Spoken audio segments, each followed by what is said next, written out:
Good morning. Vous suivez Ivoire Morning. Ivoire Morning. Le morning. La meilleure des matinales de la bande FM. Faites le plein de musique et de bonne humeur en suivant votre émission Ivoire Morning avec Yumi. Yumi. Pour bien commencer la journée, tout en couleur. Ivoire Morning. Ivoire Morning. Le top de la matinale. Ivoire Morning. La meilleure des matinales de la bande FM. Ça y est, nous sommes lancés sur Ivoire FM 103.4 pour notre entretien avec ce grand artiste qui, je l'ai dit tout à l'heure, nous vient de l'Allemagne. Zoumana Meïté à l'état civil. Zoum Sondi, nom d'artiste originaire de Séguéla, ville située au nord-ouest de la Côte d'Ivoire. Il vit en Allemagne depuis 2004 et installé à Cologne depuis 2007. Sa passion pour le reggae date depuis son enfance. C'est seulement qu'à partir de 2015 que Zoum Sondi sort son premier album baptisé Ausländer Yako. Chanson à travers laquelle il parle de la difficulté que rencontrent les étrangers en Occident, voire même les personnes hors de leur propre patrie. C'est en 2016, Zoum forme son orchestre avec le temps, porte également le même nom que l'artiste lui-même. Dans la même année, 2016, le groupe Zoum Sondi est choisi comme le meilleur groupe de musique au Zoumfest de Zollstock, voilà, fête de l'été de Zollstock, qui a vu la participation de 15 orchestres. En 2018, le Massa Festival lui offre sa scène, ce qui fut un événement formidable pour Zoum et ses musiciens. En 2020, il est à nouveau invité au Massa à Abidjan. Zoum chante en français, en djoula, en allemand et en anglais parfois. Les musiciens de Zoum Sondi sont originaires de l'Allemagne et de l'Iran. Zoum tourne beaucoup en Allemagne avec son groupe. En juin 2023, il fut invité avec son groupe au Burundi pour participer au Maraba Music Expo. La présence de Zoum Sondi avec ses musiciens au Burundi fut pour l'équipe un moment formidable. L'ambassadeur de l'Allemagne au Burundi et sa une délégation du consulat de la Côte d'Ivoire était toute présente au passage de Zoum Sondi. Depuis le 16 novembre 2023, le nouveau single Sarabou de Zoum Sondi est sorti et est disponible sur toutes les plateformes de téléchargement. Il est avec nous ce matin pour en parler. Zoum Sondi, bonjour. Bonjour, Olivia. Comment allez-vous? Ça va très bien. J'espère que je me suis pas trompée quelque part. Tout a été dit comme il faut. Exactement, tout a été bien dit. D'accord. Ça fait combien de temps déjà que vous chantez, on va dire, professionnellement? Professionnellement, c'est depuis 2015. Depuis 2015. Oui. Alors, pourquoi choisir, on va dire quoi, le genre reggae? Il y a plusieurs genres musicaux pour valoriser la culture ivoirienne à l'étranger. Effectivement. Mais il faut dire que déjà, cette musique a bercé mon enfance. Dès l'enfance, j'écoutais beaucoup Bob Marley, Alpha Blondy, et puis Tikenja, Fakoli. Oui. Et voilà. Et le reggae est cette musique-là qui dit beaucoup de messages, qui divulgue beaucoup de messages. D'accord. Et les réalités de l'Occident font que on doit se sentir quelque part. Et moi, je me suis dit que pourquoi pas choisir cette musique que j'aimais tant.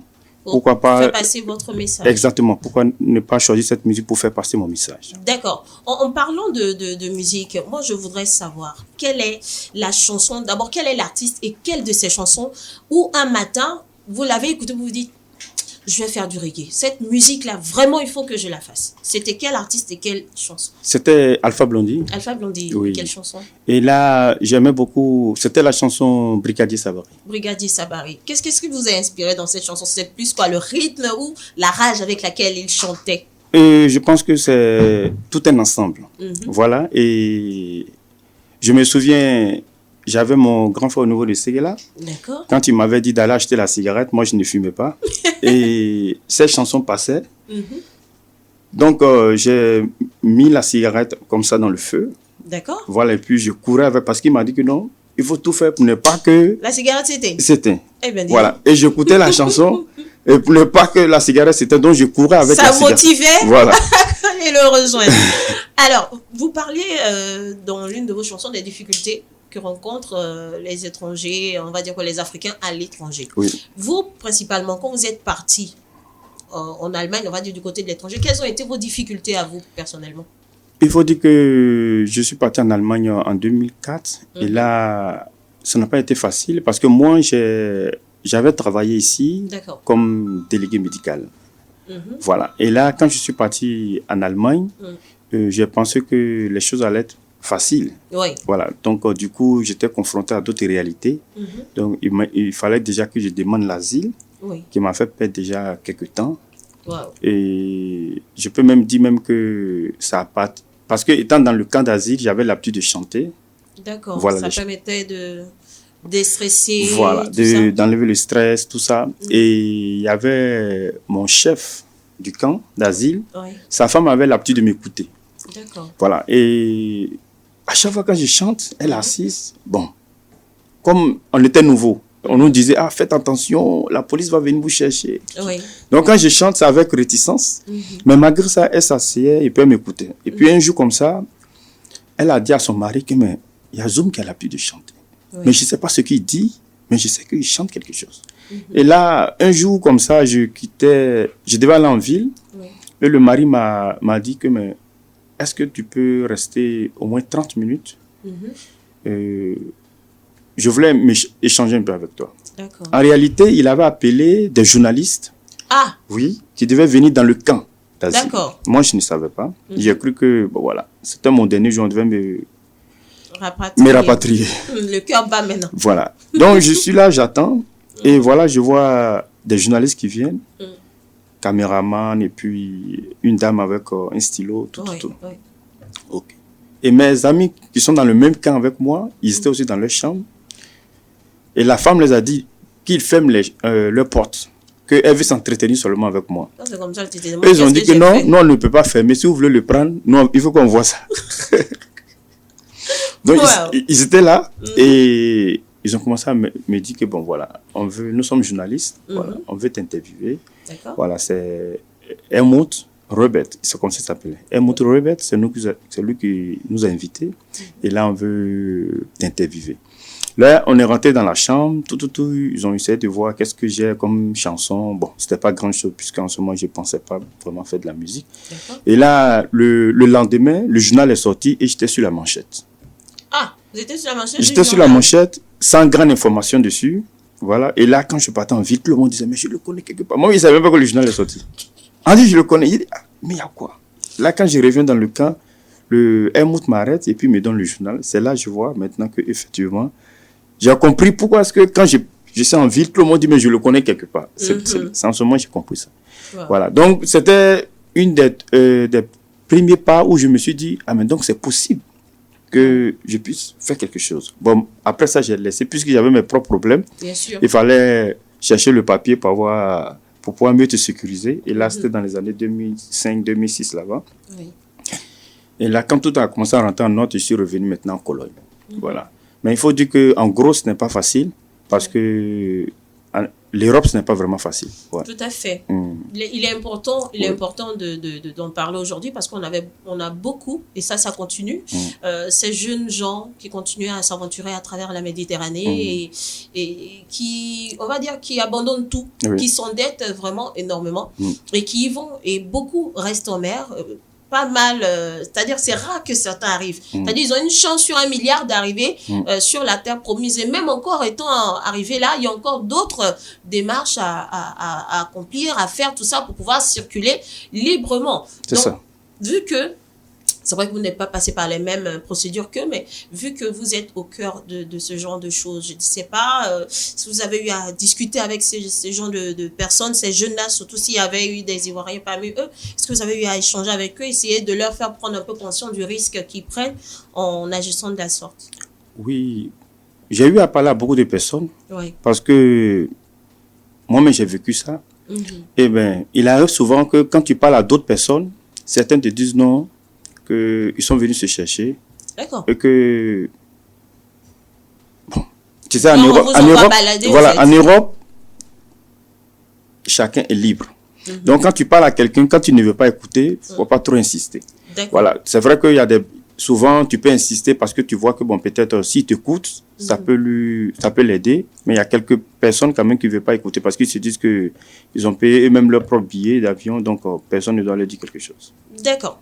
On va faire une petite pause en musique. On va s'écouter votre titre, Sarabou, et puis on reviendra pour la suite de notre échange. Ok, merci. D'accord, à tout de suite. Ivoire FM 103.4, la première radio intergénérationnelle de Côte d'Ivoire. Toujours au cœur de vos émotions. De retour sur la fréquence, la seule, l'unique au cœur de vos émotions, avec notre invité du jour, Zoum Sandy, qui est avec nous. Voilà, alors, Zoum, racontez-moi un peu comment vous êtes arrivé à constituer votre groupe, votre orchestre. Comment vous avez pu faire ça? Oui, c'est une histoire un peu, je pense que ça va vous surprendre. Et Dites-le. pourquoi? Parce que en 2015, j'avais enregistré quelque chose avec un ami à moi, Sam. Sur le Facebook, j'avais balancé ça sur le Facebook. C'est ainsi qu'un organisateur du nom de Michel Ziegenbroek avait vu qu'on habitait dans le même quartier. Quand il a vu, il m'a dit, mais tu chantes? Je lui ai dit oui, que c'est maintenant que je commence à faire quelque chose. D'accord. Il m'a demandé, tu as un orchestre? Il dit, tu sais que moi j'ai un grand festival. Tu as un orchestre? Et je lui ai menti que oui, j'ai un orchestre. Ah! Oui. Oui, oui. Il faut être Et effectivement, c'est comme ça que c'est passé. Je lui ai menti que j'ai un orchestre parce que, effectivement, il a un grand festival. Et quand il m'a dit que je veux que tu joues, je me suis dit que c'était une occasion. Si je lui dis que je n'ai pas d'orchestre, je ne pourrais pas jouer. Donc, il fallait lui dire que j'ai un orchestre pour que je puisse jouer. Et là, c'était en décembre 2015. Je lui ai dit que oui, que j'ai un orchestre. Donc, il m'a dit que bon, en août 2016, je t'invite à mon festival. Tu viens avec ton orchestre. Je n'avais pas d'orchestre. Je n'avais personne. Donc là, c'est un challenge, en fait. Il fallait relever ça. Donc, c'est ainsi, j'ai commencé à faire maintenant les annonces. Et c'est là que ça a commencé. J'ai fait les annonces et j'ai envoyé ça partout où on peut trouver les musiciens. Je suis resté comme ça pendant 3 mois. Personne ne s'annonce. On ne m'envoie pas de message, rien. Et c'est comme ça, j'ai dit à mes amis que bon, moi je vais arrêter maintenant la musique. Et c'est ainsi que une de mes amies m'a dit non, il ne faut pas arrêter. Et le même jour qu'elle a dit il ne faut pas arrêter, c'est le même jour qu'une fille m'appelle pour me dire que mais j'ai vu une annonce à l'université que tu cherches des musiciens. Moi je suis choriste, tu as besoin de choristes? Je lui ai dit oui. Ça c'était au mois de février 2016. D'accord. Je lui ai dit oui, j'ai besoin de choristes. Et elle me dit que mon copain est pianiste. Tu as besoin de pianiste? J'ai dit oui, j'ai besoin de pianiste. Eh bien, dis donc. Et le lendemain, un ami à moi du nom de Tibas m'appelle, il dit, mais Zoum, j'ai appris que tu cherches des musiciens. Il dit, j'ai mon vieux père qui est guitariste, il a joué à Takana Zion. Tu as besoin de guitariste? J'ai dit oui, j'ai besoin de guitariste. Il dit, mais moi-même qui te parle, je suis bassiste. Ça fait déjà 4 personnes. Oui, tu as besoin de bassiste? J'ai dit oui, j'ai besoin de bassiste. Donc, on est resté dans ça, et puis j'ai une amie qui me dit que mais moi, je joue, on appelle ça en allemand orchestra. Ça veut dire que c'est un assemblage de plusieurs musiciens. D'accord. Ils jouent ensemble. Et elle m'a dit que mais je connais un batteur. Voici son Facebook, il faut l'écrire, demande-lui s'il veut jouer avec toi.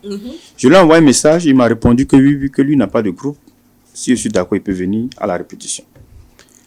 Voilà. Et j'avais un ami saxophoniste, lui, du nom de Léo, je lui ai envoyé un message s'il veut jouer, lui, tu dis voilà. Donc, c'est comme ça, le groupe a été constitué, quelque chose que j'ai cherché pendant des mois, en moins de 2 jours, c'est constitué. C'est-à-dire qu'au moment où vous voulez tout lâcher, tout abandonner, il y a eu cette voix de votre ami. C'est comme si Dieu passait par là pour vous dire maintenant, mais ne lâchez pas, parce que c'est une passion, c'est un talent que vous avez en vous. Vous ne pouvez pas laisser tomber. Puis voilà, là, Dieu vous dit, la raison pour laquelle je ne veux pas que tu laisses, voilà pourquoi. 1, 2, 3, 4, et puis tout s'est passé rapidement. Se constitue comme ça, par magie, par chance. C'était rapide. Et maintenant, le grand problème est que c'est vrai que je voulais faire de la musique, mais je n'avais jamais joué avec un orchestre. Donc, quand on en a la répétition, il fallait maintenant jouer. Donc, quand ils font les roulades, tout ça, je ne savais même pas comment il faut rentrer. Comment gérer, comment rentrer. Oui, je ne savais rien. Ça veut dire que je voulais faire la musique. Mon ami Sam en a fait quelque chose, on a enregistré. Mais bon, je n'avais pas d'orchestre, donc je ne savais pas ce qu'il faut faire. Puisque j'ai dit déjà à Ziegenbroek que j'ai un orchestre. Bien sûr. Il fallait relever le défi. Tout à fait. Et c'est comme ça, on a commencé à répéter. On était là, il me dit, mais Zoum, quand je fais la batterie comme ça, c'est là que tu rentres. Quand je joue comme ça, je vois rien. Hey. Je vois. Il dit, je n'attends pas ce que tu fais là, je vois pas. On peut faire ça. être temps perdu. Oui. Donc, c'est le lendemain, quand on a fait la répétition, le premier jour, quand c'est fini, et là, je suis parti, j'ai regardé un peu le YouTube, Alpha Blondy, ce qu'il fait, comment il joue. avec Comment il Tikenja, rentre, essaie de Kenao, comment il rentre, tout ça. J'ai pris une semaine en train de regarder. Et là, quand on a commencé à répéter, il me dit, mais cette fois-ci, ça va un peu. Donc, ça commençait un peu, puis j'ai commencé à comprendre un peu le truc, voilà. Et là, on allait jouer maintenant dans ce festival-là. Oui. Et là, dans ce festival, on a été décoré comme un des meilleurs groupes aussi. Oui. Et il faut même dire que ce festival, parce que là, aucun Noir ne joue là-bas. Aucun Noir. Aucun Noir. Depuis que je connais le festival, c'est toujours les Allemands qui jouent. Voilà. Donc, il m'a dit qu'il ne faut pas prendre ça mal parce que je ne vais pas mettre ta photo Sur l'affiche. sur l'affiche. D'accord. Parce que c'est un autre public, mais comme je t'ai promis que tu allais jouer, mais je ne vais pas mettre ta photo, je vais faire la surprise, tu vas venir jouer et je vais voir comment les gens vont... La réaction des gens. Et c'est comme ça, il a essayé de faire son line-up. Oui. Et puis, je suis venu jouer. Et la réaction des gens était très positive. Ah, mais tu as un CD, où est-ce qu'on peut trouver ton album, tout. C'est ainsi maintenant, à chaque fois maintenant, quand il a son festival, il met ma photo, tout, voilà. Eh bien, dis donc, vous avez su quand même, c'est quand même un parcours assez, on va dire, motivant pour tout artiste qui vient du côté de l'étranger en essayant de faire promouvoir sa musique sur un terrain dont il n'est pas vraiment sûr que ça pourrait prendre. Oui. Et quel message, parce qu'on a beaucoup comme ça, qui errent dans les rues, à l'étranger, surtout en Europe, et qui n'arrivent pas vraiment à promouvoir leur talent, qui n'ont pas cette chance d'avoir la même, pareil que vous, pour avoir une lucarne pour s'exprimer, des gens aussi bienveillants qui vous ont donné des espaces, qui vous ont donné des opportunités. Vous direz quoi à ces personnes? J'aimerais leur dire déjà de ne pas baisser les bras parce que beaucoup de personnes quittent ici déjà, ils ont un talent. Oui. Et quand ils arrivent là-bas, vu les réalités, les talents sont obligés de mourir. Voilà. Et donc, j'aimerais leur dire de ne pas baisser les bras, de croire déjà à leur chance, de croire à ce qu'ils font essentiellement. Et puis aussi, essayer de côtoyer aussi d'autres personnes. Parce que quand on reste seulement entre nous, ça ne peut pas aller de là-bas. Il faut côtoyer les autochtones, ceux même de là-bas. Oui. Et puis, essentiellement, que bon, on peut avoir des ouvertures. D'accord. Et si on parlait un peu de votre actualité, vu qu'en ce moment vous êtes à Abidjan, Oui. c'est quoi? Actuellement, je suis à Abidjan déjà pour une visite familiale et profiter en même temps de présenter mon nouveau single Oui. que j'ai. Qu'on vient d'écouter, Qu'on vient d'écouter, Sarabou, qui est chanté en Worodougou. Et vous parlez de quoi dans la chanson? Dans cette chanson, je parle de la providence, de la reconnaissance. D'accord. Parce qu'il arrive souvent que quelqu'un a été l'intermédiaire pour que tu puisses propulser ou même pour que tu puisses avoir ta chance. C'est un peu votre histoire que vous racontez.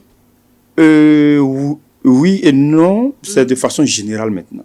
D'accord. Voilà. Parce qu'il arrive, par exemple, quelqu'un a une position aujourd'hui, peut-être que la position, c'est grâce à quelqu'un d'autre qui l'a eu ça. Oui. Donc, cette personne a été son Sarabou. Et quand la personne réussit, cette personne oublie qu'il y a une autre personne antérieure qui l'avait aidé. Tout à Voilà, fait. donc je parle quelque part de la reconnaissance. Oui. Voilà, et puis de rester aussi positif. D'accord. Je vois qu'il y a un album qui est prévu pour le mois de mai 2024, si on en parlait. Effectivement, mes musiciens travaillent vraiment en plein pied sur ce nouvel album qui sortira en mai. Un album de 8 titres. Et j'ai déjà posé mes voix sur quelques parties. Super. Voilà, et quand je reviendrai, je poserai les voix sur les autres parties. Et mes choristes aussi, comme c'est chanté en français, en djoula, en koyaka et puis en allemand. D'accord. Donc mes choristes sont souvent en contact avec moi par rapport à la prononciation. Oui. Voilà, donc même aujourd'hui, quand je venais dans la voiture, il y a une qui m'a appelé pour voir un peu comment on prononce tout. D'accord. Alors, on est quasiment à la fin de notre entretien. Zoom, quel serait votre mot de fin? Mon mot de fin, c'est de dire aux Ivoiriens de continuer à prôner la paix. Parce que quand on dit aujourd'hui que la Côte d'Ivoire est un très beau pays, c'est parce que tout se passe bien. Donc, j'aimerais dire aux Ivoiriens de continuer à unifier, à solidifier l'unité, à rester ensemble pour que cette belle Côte d'Ivoire puisse rester pour nous et pour nos petits-enfants. D'accord. Alors, c'est ainsi que se termine votre top ici matinal pour ce lundi 11 décembre. Notre invité du jour était Zoum Sondi, voilà, venu spécialement de l'Allemagne pour nous présenter à la fois son single intitulé Sarabou, voilà, en streaming sur Ivoire FM. 103.4 est disponible sur toutes les plateformes de téléchargement. On se retrouve demain mardi pour de très belles nouvelles couleurs. Passez un bon début de semaine et surtout que Dieu vous garde. À demain. Ciao. Good morning. Vous suivez Ivoire Morning. Ivoire Morning. Le morning. La meilleure des matinales de la bande FM. Faites le plein de musique et de bonne humeur en suivant votre émission Ivoire Morning avec Yomi. Avec Yomi. Pour bien commencer la journée, tout en couleur. Ivoire Morning. Ivoire Morning. Le top de la matinale. Ivoire Morning. La meilleure des matinales de la bande FM.